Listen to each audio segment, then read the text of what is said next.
Hello and welcome, and thank you for joining us today. Today's event is part of our Festival of Business, a month-long celebration of businesses across the Greater Birmingham, sponsored by Aston University and Leap IT. So my name is Anjum Khan and I am the Director of the Asian Business Chamber of Commerce. So today we are in conversation with the lovely Tony Elvin, the President of Solihull Chamber and General Manager of Touchwood, and also Dr. Jason Wouhra, OBE, President of the Asian Business Chamber of Commerce and CEO of Lioncroft Wholesale Limited, trading as East End Wholesale Stores. You will have the opportunity to ask questions. Just type away in the question box and I will do my best to ask these questions for you. Please do use the hashtag that is available, which is at the bottom of the screen, which is hashtag GBCCFOB21. Can I have the next slide, please? And the next one, thank you. So, this is our second week of Festival of Business, and we have a jam-packed series of events over the rest of the month. As you can see, Solihull events list is on your screen for the remaining of this week. So do visit our website for further details and or to book. So moving on, so Tony Elvin. Tony left the vast lane of hospitality, being the former boss of Hotel Divan, and taking charge of Solihull's Touchwood. Tony is a qualified sommelier and self-proclaimed wine geek, hosting wine events around the city, albeit virtually at present. So, Tony, tell us about your journey into hospitality and then the big decision from hospitality to retail. Well, I think hospitality is one of those things you don't really set out to. For a lot of people, you don't set out for a career in hospitality. So I fell into it by doing a really bad job as a trainee quantity surveyor and loving my evening part-time job at the pub. And my parents, who you think they take credit, they can't remember saying it, but they said, I remember really well that they said to me, listen, do something that you love because, it will come easy to you. You'll always do a better job at it. So I left the quantity surveyors after 3 years, did a summer season abroad in Tenerife, and then came back and took on a bar job. For me at that time, I think it was really just whilst I was trying to work out what I wanted to do. I was only 19, but the bar happened to be upstairs in a bowling centre in Dagenham, opposite the Ford plant, and it was one of the busiest bars in Dagenham. So if anyone was worried why their cars weren't getting made properly from Ford in the early 90s, it's because they were all drinking in my bar at lunchtime and straight after work. So my boss there said, look, we think that you should apply for the bar manager's position. And I was kind of 20 years old. And I did that. I was the youngest person on the bar, managing the rest of the team, and learned a lot of life lessons through that as well. So yeah, hospitality is always, I love interacting with people. It's one of those things that you don't really go to college for. If you don't like dealing with people, you're going to struggle in customer facing jobs, but that was something I always enjoyed. So that's kind of propelled me through my career, really, from family entertainment centres, then managing health pubs for 10 years, then moving to hotels. And it was actually opening the Village Hotel in Shirley in 2009 that brought me to the region. And I first joined as a Solihull Chamber member then, and was there for 3.5 years. We ended up winning, we were named in the top 50 hotels in the world. That's the Village Hotel in Solihull on TripAdvisor for 5-star reviews. So that kind of probably helped me get the job at Hotel Divan. I had an amazing 6 years there. I was sitting in the office one day and I got a phone call. Somebody said, we'd like to talk to you about shopping centre management opportunity. And I was really just trying to get them off the phone. And they then mentioned where it was, and it was Touchwood, and I live in Solihull. It was one of the reasons that helped me convince my family to actually move from Northampton, where we were living at the time, rather than commute for the job. And kind of rest is history. The previous manager here was a hotelier as well, so I got a good chance to speak to him, find out, why he thought it was such a good job, and yeah, I absolutely loved it since I've been here. Yeah. Great. So we all know with hospitality, it's long working hours. So from working all hours and now having some free time, how did that feel? I think I was driving my wife around the bend when I first came home, because, or when I first started being around in the evenings. So, you know, weekend evenings, Friday, Saturday night, I probably wouldn't be home till midnight. Then we'd go checking that everything's how you want it to be without you actually having to spend the day in work. And so I think sort of just in the first week, on the Monday, the Tuesday, by the time it got to the Wednesday, and I was sat on the sofa, and I'd said for the third night in a row, right, what are we doing tonight then? And my wife was, we're just going to relax now. We don't do anything. I was like, all right, why is that then? So I actually, I was getting a few phone calls saying, could you host a wine event for us? Could you do this? You know, whilst I was at Hotel de Van, I used to manage the wine events program for the group, as well as managing the Birmingham hotel. And I'd say to people, I'm not at Hotel de Van anymore. You know, I don't do tastings. And they said, no, we know that. We want you to do it. So given that you can't really start taking cash off of people or businesses to do wine tastings without being a registered business, we just thought, look, let's set up the wine events company. It's just something we do in the evenings and weekends. Instead of me being late in the hotel on my own, working, it's something I do with my wife. She's got a wine qualification to even our daughter, who's now at university, has got a wine qualification. So we're like the Von Trapp family of wine tasting in the region. Yeah. Brilliant. That sounds great. I wouldn't expect anything less. I was going to ask you then, from working, so do you miss the hustle and bustle now with your role within the retail? But then if you've got the wine company, you're keeping that up then, right? That's it.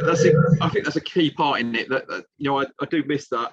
And my role it's really interesting. I think when people thought about me going from hospitality to shopping centres, so you know, on a busy Friday or Saturday night, you could see me taking food to the tables, taking orders, pouring people's wine, chatting to people in the bar, being very much front of house.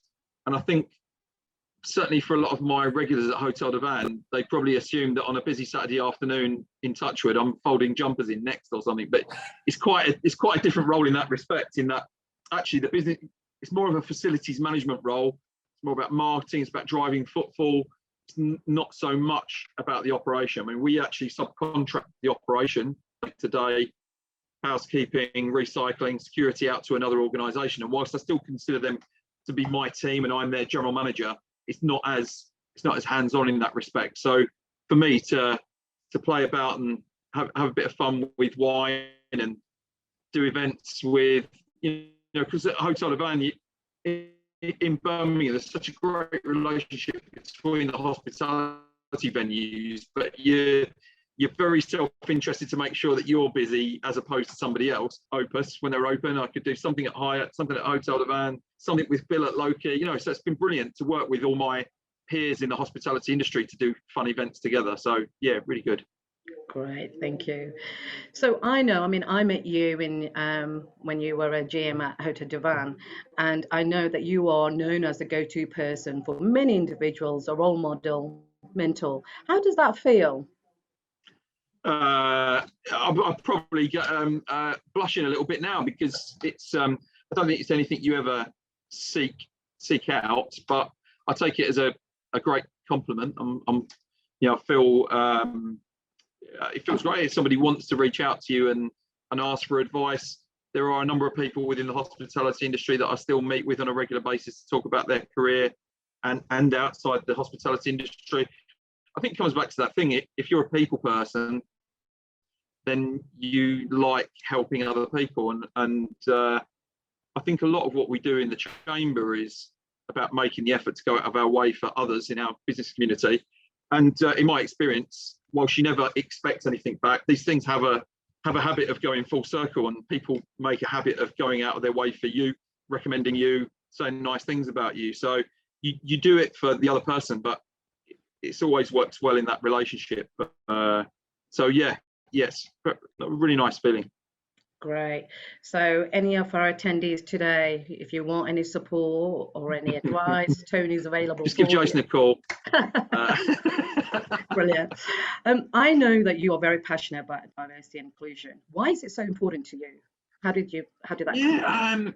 Okay, so I guess I think there's some parallels between growing up where I did in Ilford to perhaps growing up in Birmingham, maybe less so in Solihull actually.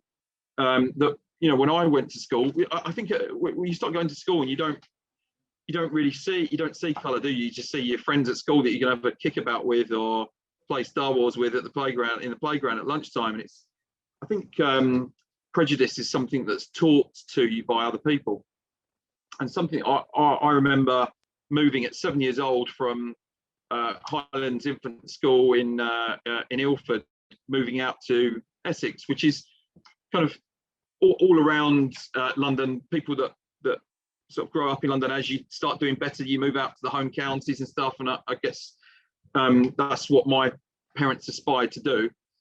And we went from a school where I was one of 3 white kids in the class in Ilford to it being the other way around, or you know, maybe half a dozen people of colour in the whole school. So and suddenly I started hearing racist language in the playground, and even at the time found that was, when often these things are out of ignorance, aren't they? And I remember finding that quite shocking at the time, because I'd never, you know, nobody, as a minority in my class at school, no one ever said anything outrageous like that to me. So I guess that resonated at the time at a young age.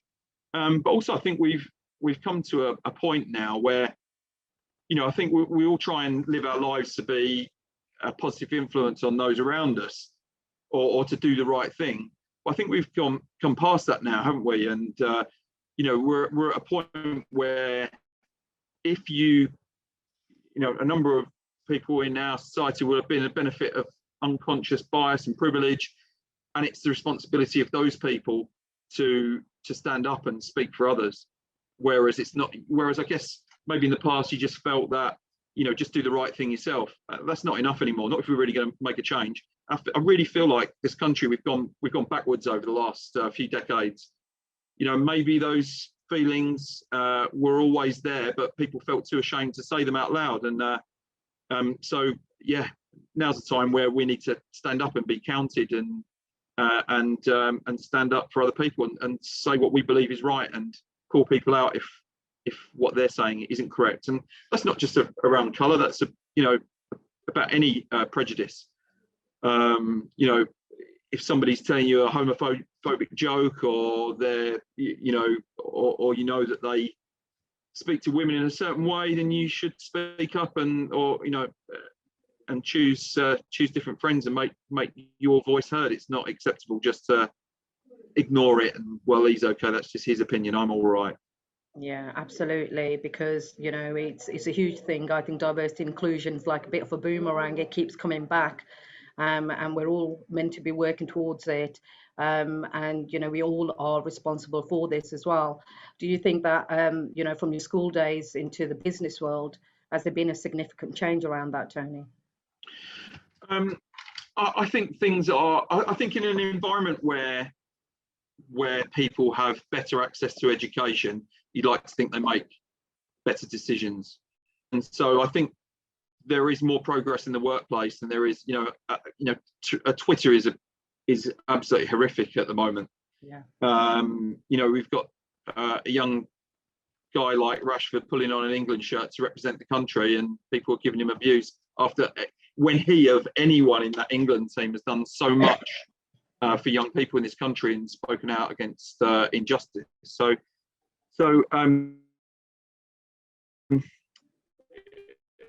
you know, but, you know, in a workplace, only probably 3 CVs for a senior management position in my organisation, and the regional manager looked at them, put 2 to one side, and without reading any of the CVs said, "Go with the Polish girl, she'll work hard," you know. And you just think, and at the time I was just like, oh my goodness, you know.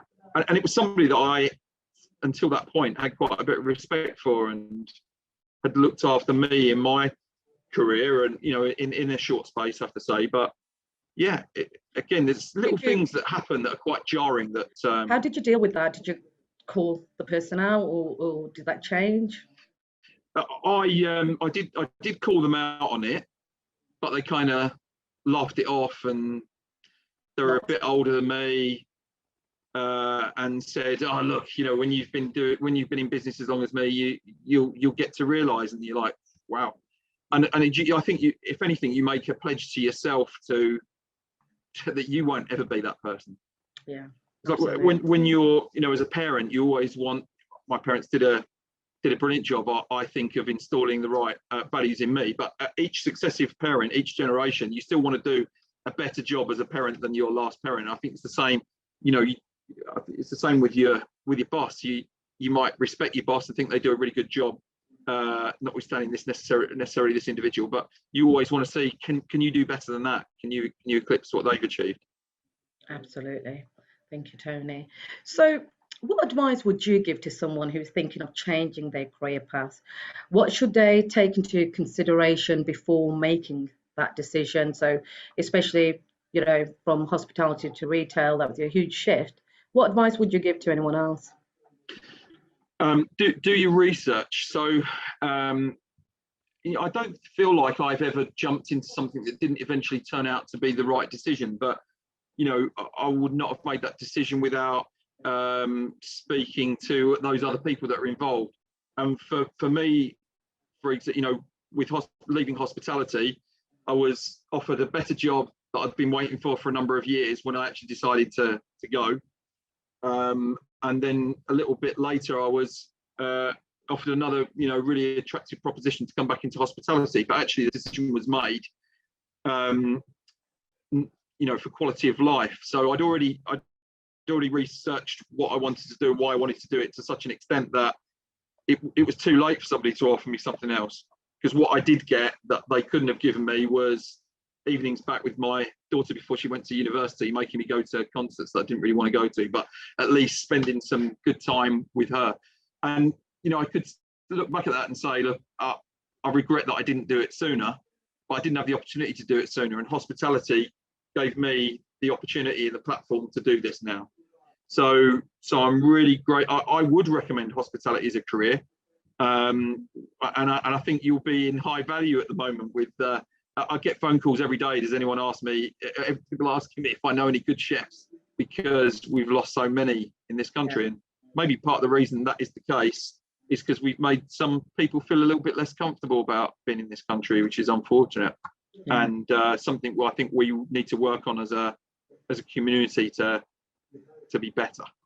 So do your research and take the plunge. You'll never know unless you actually do it. So, but for me, there's a key thing. So after managing family entertainment centres, health clubs, hotels, a bar, and now a shopping centre, ultimately the job is pretty much the same, because once you're a general manager, you're not necessarily doing the nuts and bolts of the role.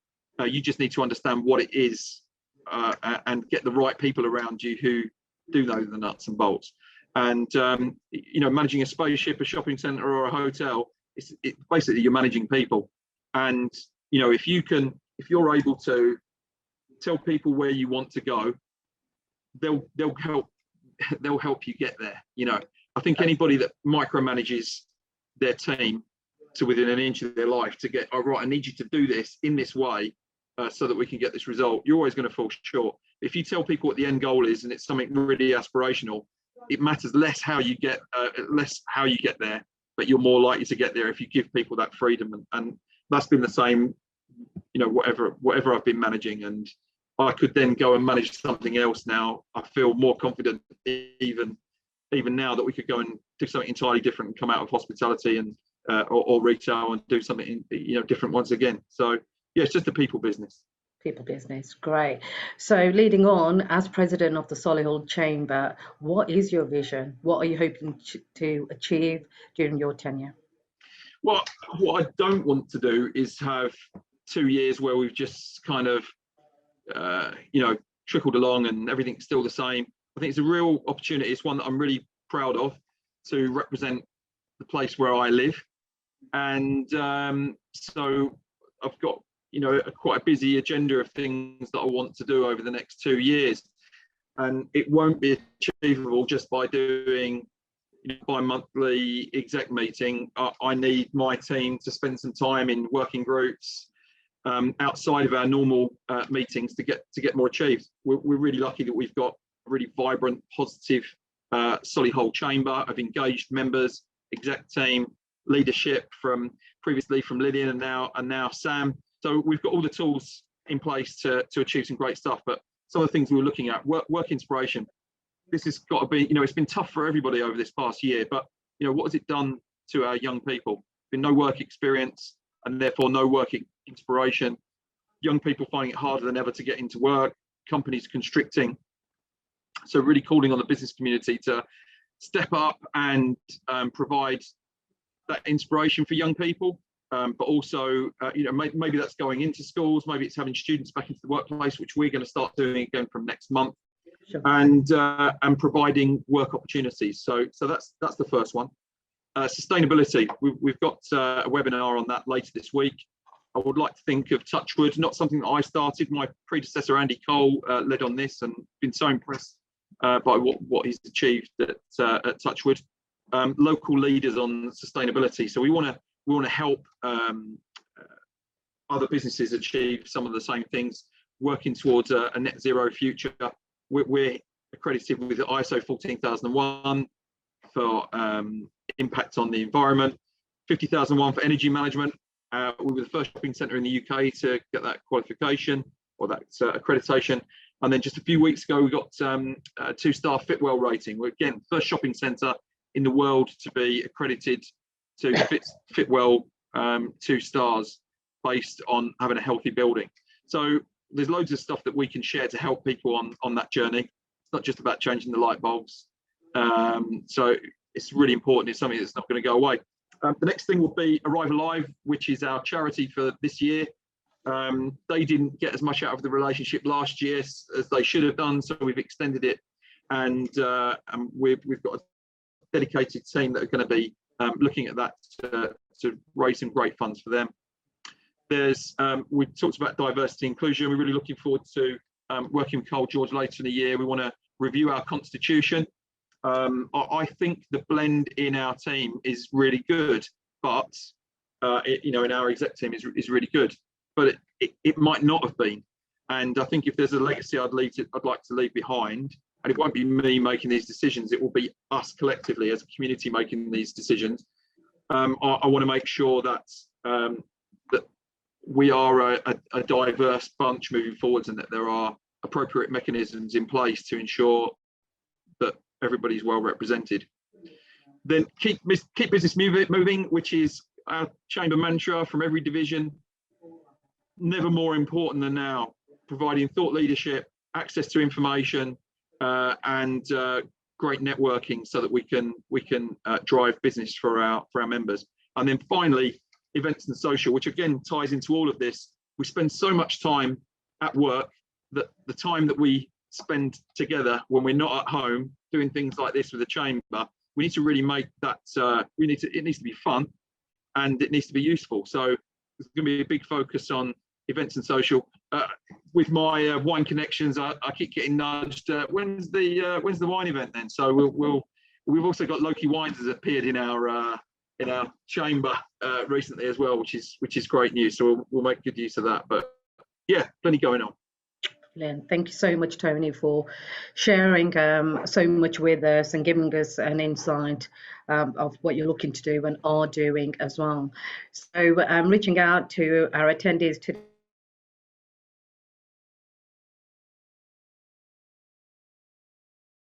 asking him that, and any question for our next speaker, please also do the same. So now I'm going to introduce Jason Wouhra, who is the president of the Asian Business Chamber of Commerce, a prominent entrepreneur, businessman and philanthropist. He has passion for developing opportunities to improve the employability of young people, seeing business as a force for social change. He joined the family firm of Eastern Foods after completing his law degree in 1998. So thank you, Jason, for joining us today. Yes, Jason, sorry. Jason, you have a degree and master's in commercial law, but then went on to join your family business. Talk us through your journey into the family business. Was that always the plan? Well, I mean, well, first of all, thanks to Tony. That was a really interesting talk there. A lot of nice nuggets of information that will be very valuable to many of us on the call. The family business, I mean, I was always working in the family business. In fact, used to live in the warehouse car park in a flat in Highgate when I was about 1 with my parents and my two uncles and my grandmother, which is the kind of almost introduction into it. So from the age of 1, I've been in the family business. I tried to get away. I wanted to be a barrister. I wanted to kind of, I studied law, wanted to be a barrister, got my place in Lincoln's Inn and on the bar vocational course, and was probably a little bit too afraid of telling Dad until it was the last minute.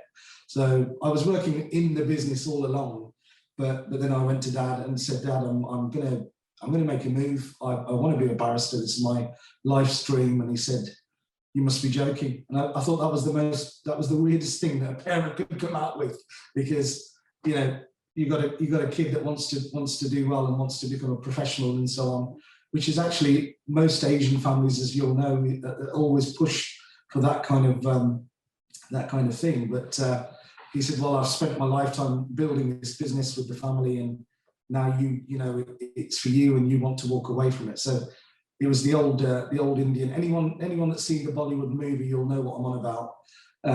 Got pulled back in, and as they say, the rest is history.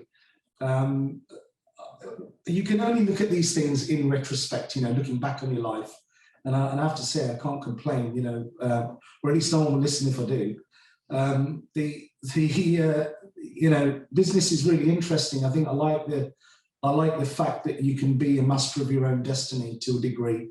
In your own, well, I mean, it was a family business till a few years ago, before I bought. So when we sold the company in 2019, the Wouhras moved off into their own relevant.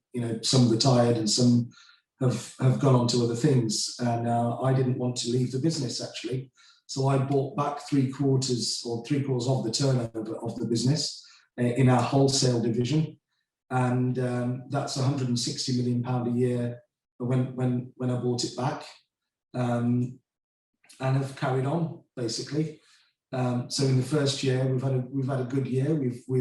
It's just me, my father, my wife, and my brother, along with Mum, that now own the East End wholesale stores, or what is now known as Lioncroft Wholesale. It's been the toughest challenge of my life. Selling the business to private equity and then buying back the business immediately, which to some people would be an absolutely crazy thing to do, but it seems to have worked, and we've grown the business by around 20 million in turnover. We've created 50 new jobs in 10 months. We're looking to invest a great deal of money and grow the business from 160 million to 500 million over the next, say, 5 or 6 years, hopefully, God willing. So I think, I might not have intended to join the family business, but I suppose it's a bit like the mafia. Once you're in, you can't get out. Right. But Jason, where did the idea for East End Foods come from? How did the family break into the market? At the time when my family came here in the late 60s, it was quite difficult for a turban-wearing Sikh to get a job, sadly. And most of my family, apart from one of my uncles, didn't want to lose that identity. So, like many Asian families did at the time, set up their own business. It was a small shop. There was a butcher shop and a small amount of grocery, and they were delivering door to door and basically, just making a living. As the Asian community started to grow in the Midlands, we were in Wolverhampton, and the community started to grow, and there was more demand for spices and ingredients and things like that, and that's how we fell into it. Really, it was more filling that necessity of the consumer. And then organically from retailing, we went into wholesaling and food manufacturing. The business grew way beyond our wildest dreams, to be fair. And it was all good. You know, two generations. We were just coming into the third generation joining the business. We invested a lot of time, all our lives and all our savings back into the business.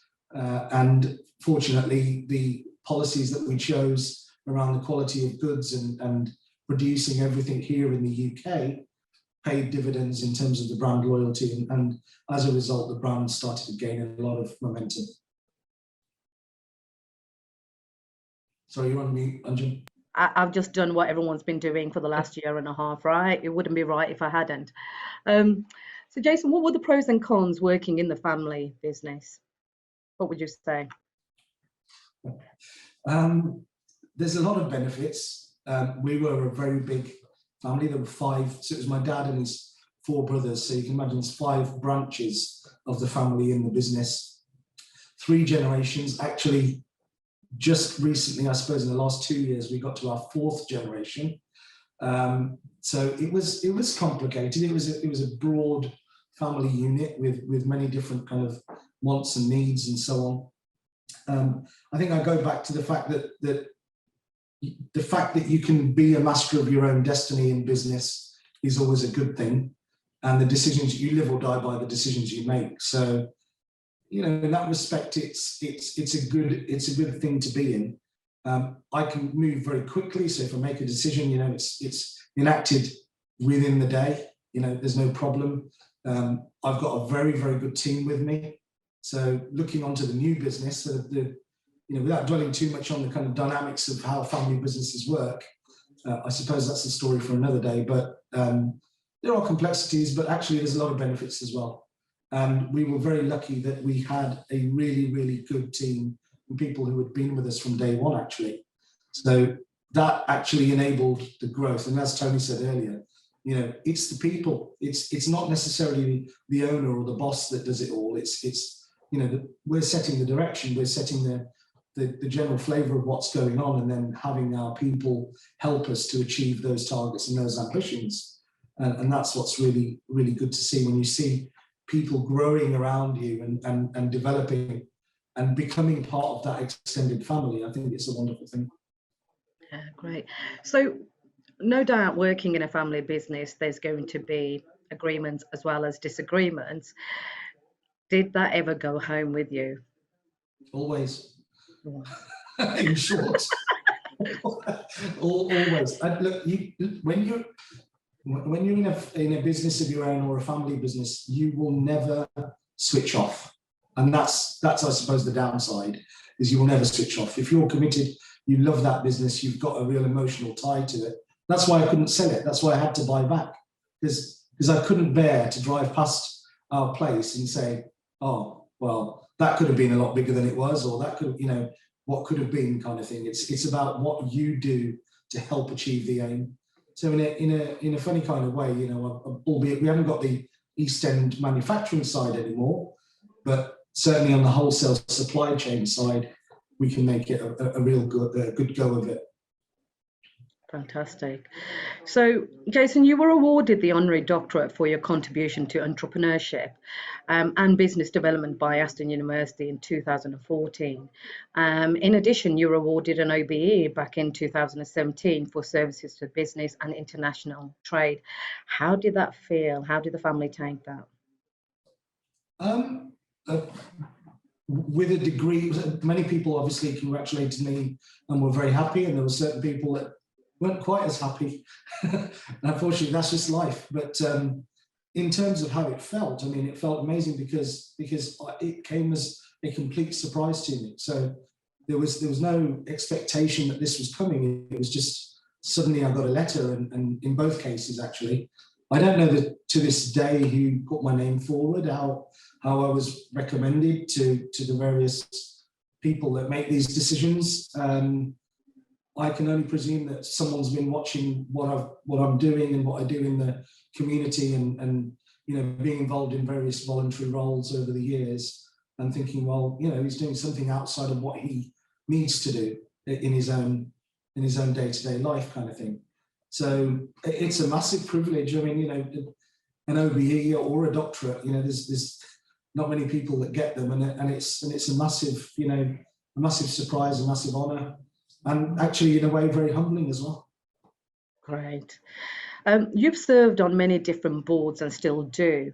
How do you juggle the time? So you're running your own business, like you've said, you don't actually stop when you go home. You know, it's your baby. So how do you juggle your time? I tend to try and, so I take these things on to learn, first and foremost, you know, learn and gain experience from other people, because whatever conversation you have, you know, Tony's been talking earlier in the conversation, and I learn from that and say, oh wow, like, you know, that experience is, I can pick up nuggets of information, and I think we should all be open to that. So that's the slightly selfish motive for doing these things.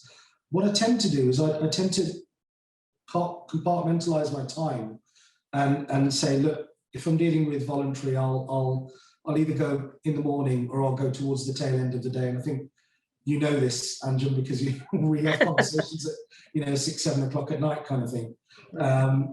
But, you know, and that's the way I just split my time as best I can. And if there's certain periods in time where the business requires more of me, then I do so. And that's, you know, that's what earns my living, to be honest. But yeah, the learning for me is really, really important. Perfect. So your family have been members of the Chamber for many decades now, and here you are now serving as the president of the Asian Business Chamber of Commerce. What are you hoping to achieve in your tenure as president? So my family weren't just members of the Chamber, they're actually founding members of what was the Institute of Asian Business, now became the Asian Business Chamber of Commerce. 33 years the organisation's been going, and I think, you know, most Asian families and most Asian businesses will say that the ABCC has represented us as a community very, very well, represented the needs of the Asian business community, which aren't too different actually from the needs of any business, to be fair, but, you know, it's definitely, you know, done its job and does what it says on the tin. My aim really in the next couple of years is to now look at, you know, we are a national organisation by rights, and really looking at that nationalisation of, you know, the brand and what we can do, because there's so many good businesses around the country that are Asian owned that, you know, we can represent, we can put the views politically across to ministers that deal with business and entrepreneurship, and, you know, represent the you know, build up that long reputation that we've got to this organisation. So that's the first aim. The second aim is really the mentoring Tony touched on earlier. You know, mentoring of people, mentoring of younger businesses, younger business people that are coming through, and trying, you know, because it's very, very tough in the first few years of business to really get on your feet. I mean, my business that I've just set up it's a startup. My total management team is brand new. We're a £160 million turnover, but actually everything in the back office is all brand new. So there are challenges there that, you know, people can learn from each other, and so we want to bolster that. We want to give people the opportunity to come into our events as and when they're possible and feel enthused, feel enlightened, feel motivated to do better, to grow. Because at the end of the day, if we're all together, we actually grow the economy. We provide jobs, we create jobs, and everything is a nice, you know, circle there. So that's that. I think simplistically putting it is what my aim will be. Great. So what advice would you give someone who's looking to go into business, be it setting up a business or thinking about going into the family business? Be ready for a few knocks, be resilient, be strong, be determined, single-minded. You know, you've got to have a clear vision. You've got to be dead set on achieving it, come what may. Obviously, don't do anything that is disingenuous in any way, but, you know, it's hard work. You have to devote. It's not just 9 to 5, and certain people think, I can clock off at 5 o'clock and go home, and it's just simply not the case. So you've got to be ready to put the graft in, and you will see the results. You will see the results. No two ways about it. And that's where you get the pleasure. The pleasure is, yeah, fine, growing a business, but secondly, seeing your team around you grow as well and develop and become more, you know, a stronger foundation being built. That actually gives you the most pleasure of all in business. Absolutely. No, thank you. Thank you, Jason and Tony. And the questions are coming in thick and fast. So please type away any questions. Apologies, I can't see the name, but somebody, this is for Tony, who said, absolutely spot on regarding DNA and our individual and collective responsibilities. And John Callaghan from Solihull College is saying there needs to be a big charm offensive from this vital sector, as COVID has shown how it has impacted, and many young people are reporting that they want a more secure sector to work in, having seen relatives and friends on furlough and made redundant. So he agrees with Tony's work. Tony, in regards to work experience and work opportunity is key. Manny Dillon has got a question for you, Jason. What was your motivator to buy back the business?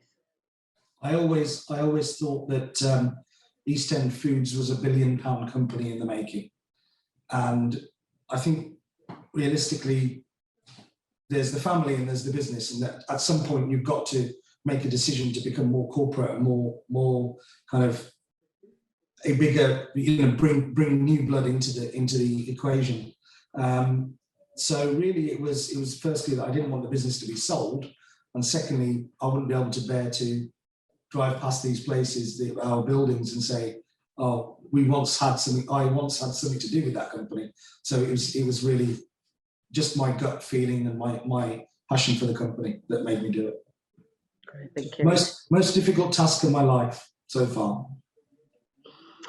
Thank you.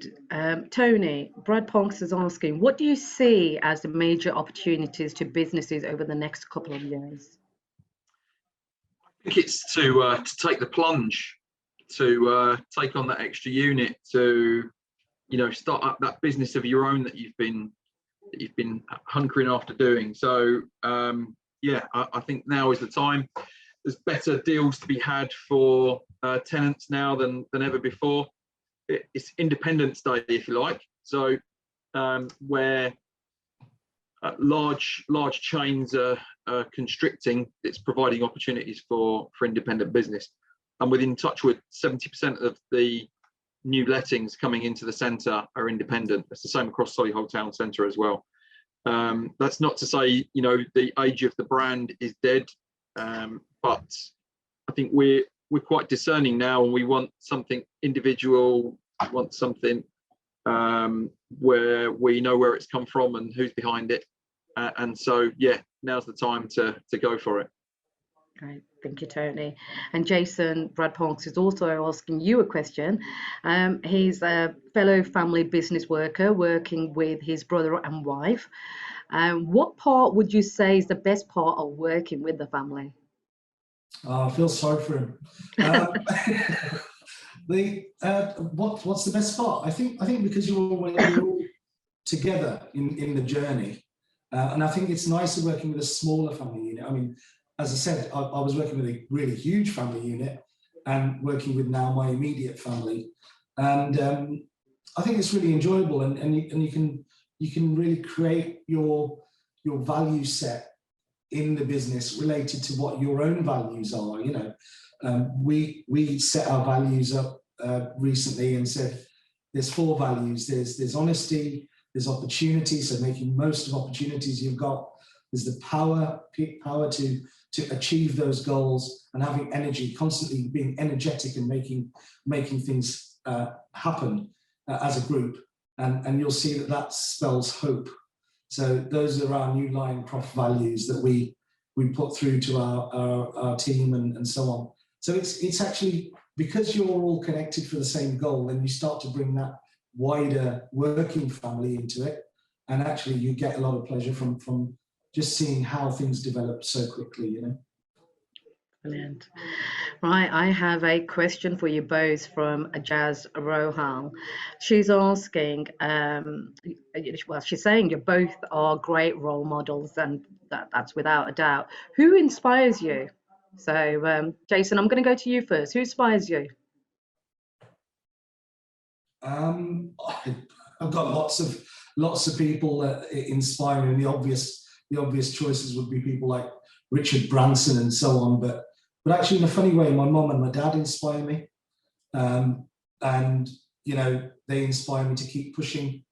My wife inspires me in ways that, you know, because she's a forensic accountant by profession. She joined the family business about 10 years ago, and she's more the strategic person, and I'm more the kind of get out there and do it type of person.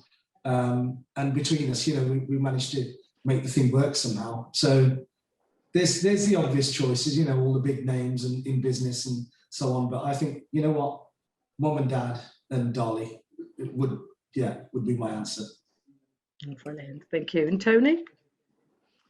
I think often it's people in my own team. I think we try and energize each other. You know, I've got a supervisor here who's been on quite a journey, and I find that really motivating, and that makes me want to spend a bit of time with some of the other guys and see, you know, what we can, how good they can become. So yeah, plenty of people have taken a chance on me over the years, and I'd like to think that I've paid that back. And if there's an opportunity to, you know, find other great people within your organisation, that gives me the greatest buzz, and it gives me my energy every day.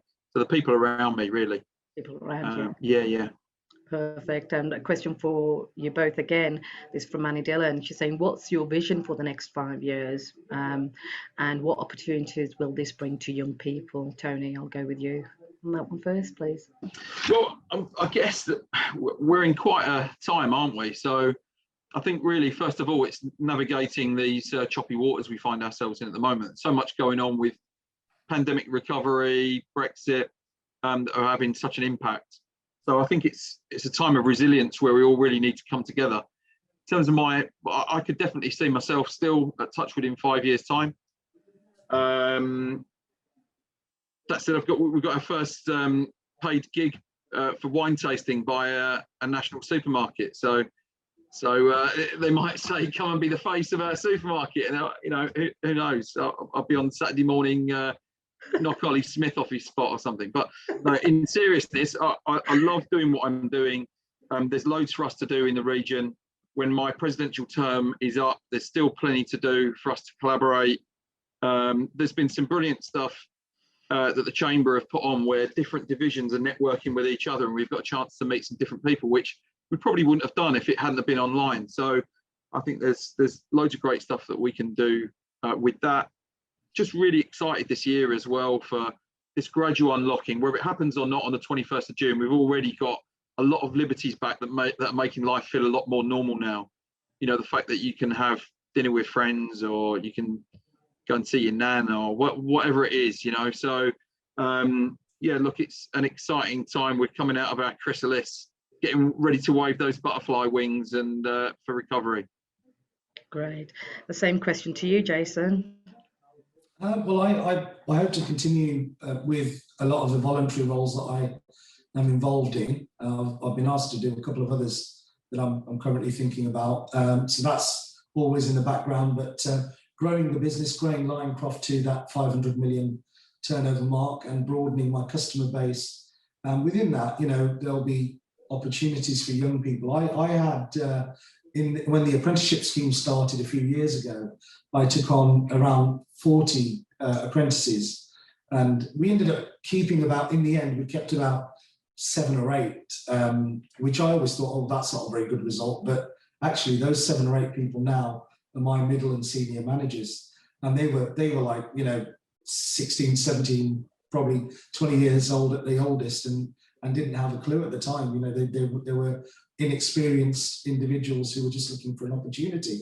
So I look forward to creating or helping to create those opportunities in the business as it grows, you know, as the years go by. Right, Thank you. Tony, this is for you from Eileen Schofield. She says, great initiatives, Tony. She loves your energy and commitment to make a genuine difference, both as president of the Chamber and Touchwood. What are you most looking forward to in your role? And then she says, the Commonwealth Games and the infrastructure investment will make Solihull an event, even a better place to live in and work. What difference will that make to Solihull? He started talking before he took the mute off. All right, you just done my special. Yeah, I'm just trying to make you feel better, Andrew. So HS2 is another big one as well. And we're already seeing the benefits of this kind of investment coming into the region.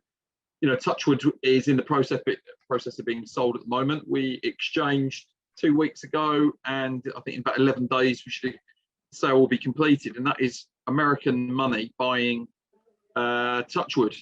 So, and listening to Councillor Tilsley earlier on another chamber webinar this morning, you know, talking about how there is significant foreign investment coming into the region. So, you know, that's only happening because West Midlands, Solihull, it's a special place. It's worth investing in.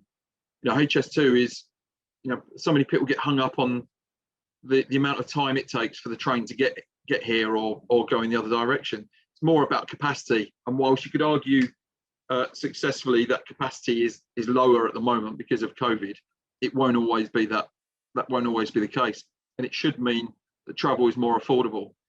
And if you're going to build a new train track, why would you build a slow one? So the speed is a bit of a red herring, I think. Yeah, it's bringing plenty of investment into the borough. It's going to have huge benefits with additional housing into Solihull Town Centre, which will benefit the local ecosystem as well. So, and in terms of, I think the first part of the question was, what am I most looking forward to? It's all of this really. It's interacting. It's trying to, you know, being a positive voice for the region, giving people confidence to invest and spend locally. I've done it again. Jason, a question for you. Eileen saying, it's been great to hear from you today and you've been very inspiring. She said, thank you. What are your next steps for your business? We're currently looking at how we broaden the base. So what we've been doing over the past, we've been in the food industry for 50 years now. And what we're very good at is the kind of Asian ethnic customer base who are into retailing or wholesaling. And we're trying to broaden that into a wider geographic area. So our core with the wholesaling side is Birmingham, Black Country, and slightly broader, but we want to push that out into the central belt really to start with, and then maybe buy a few different companies, go more into the hospitality industry. So start to be the supply chain of I'm too very much interested in wine and the wine industry and you know, such like. So that's a bit of a hobby of mine, albeit I'm not qualified in it, or I might be actually, depending on how you look at it. And it's you know, just developing the business in that way, just broadening the customer base geographically and actually by industry sector. Right. Thank you as well. So I think we've done all the questions that have come through, and I've got a couple of questions, one or two that I may ask. But Jason, I wanted to ask you, what challenge did your business face during the pandemic? Well, we had last March the panic buying scenario.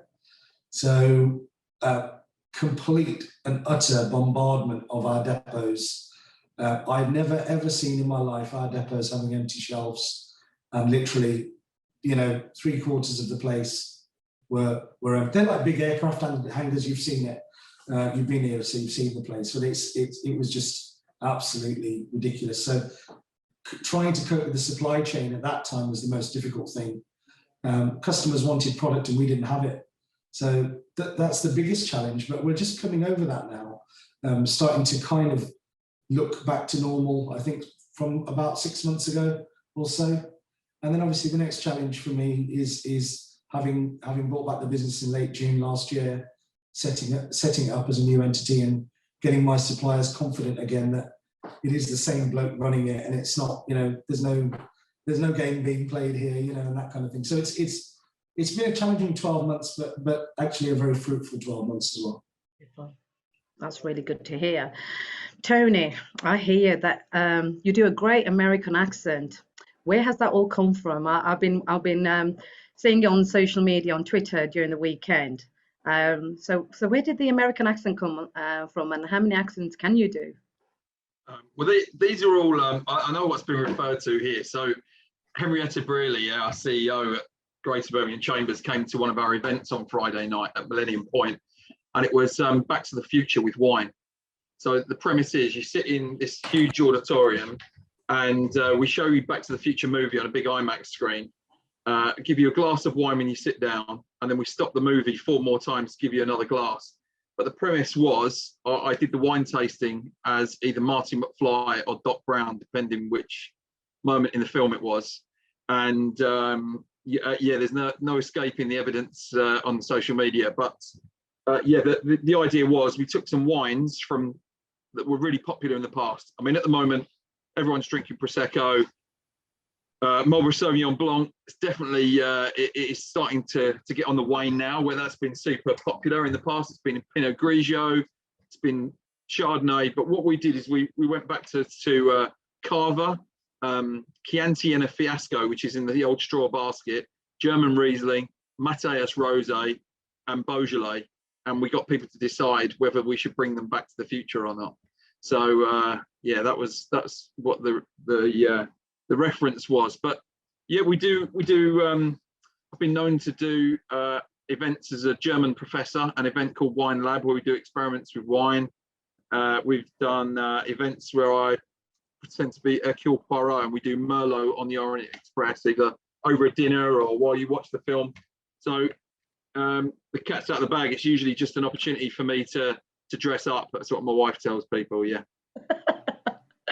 Great, thank you for that, Tony. Unfortunately, we are coming to the end. What I will say is we're getting loads of, well, it's not questions, just messages for you both, saying that you've both been very inspiring. It's been great stories as well, and content that you both have shared. There has been a couple of other questions which I may just email that across to you, and just one other from Amy Deakin to Jason. Just in case you're not aware, there is a food expo at the NEC next month that might be interested in. And I honestly want to say thank you to you both for being part of our event today. And I would also like to thank our sponsors, Aston University and Leap IT, for their support. And most importantly, I want to thank all our attendees today. Without you, we couldn't do events like this. And the only thing that it leaves me to say is do join our upcoming events this week, next week, and the week after. Check out our website for events that are coming up. And stay safe, and we hope to see you all very soon. Thank you, Jason and Tony. Thank you.